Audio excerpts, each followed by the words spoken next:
The last time Donald Trump was at Windsor Castle in 2018 during his first term in office, it was for tea with the Queen. On this visit, he'll attend a banquet with the King. For a US president to be offered a second state visit is unprecedented. What's more, one that will include military pomp and pageantry never before displayed in a state visit.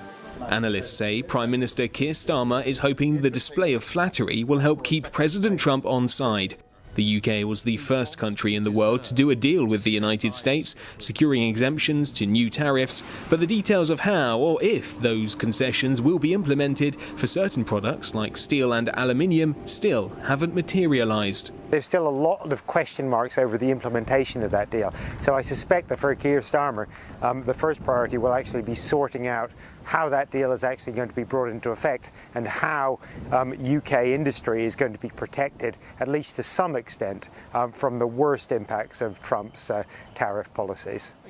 Starmer will also want to try to move Washington's position closer to London's on other international issues, to be tougher on Russia and provide more assistance to Gaza, while the US wants Britain to be an ally against China.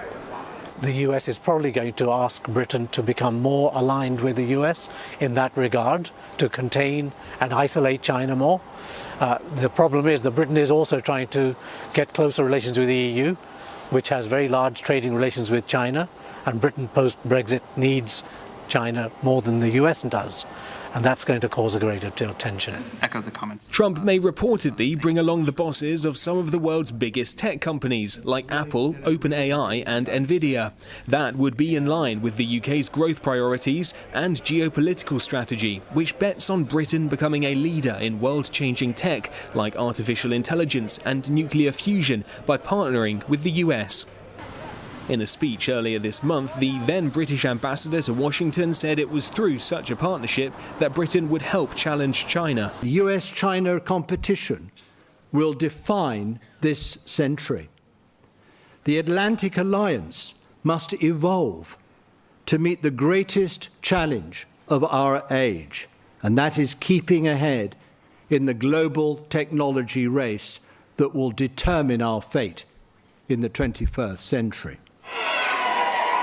Trump's last visit to the UK, a private visit to Scotland in July, was met with protests. And protests are once again expected, not just from the public, but politicians too. Already, the leader of Britain's third largest political party, Ed Davey of the Liberal Democrats, says he will boycott the state banquet over Trump's handling of the humanitarian crisis in Gaza. Perhaps to minimise controversy, there are no public engagements scheduled, and the president is expected to travel between locations by helicopter. The government also managed to avoid a clash with Parliament by inviting Donald Trump when the House of Commons is in recess, skirting any potential debate about whether the president should provide the traditional address to lawmakers. For CNA, I'm Stuart Smith in London.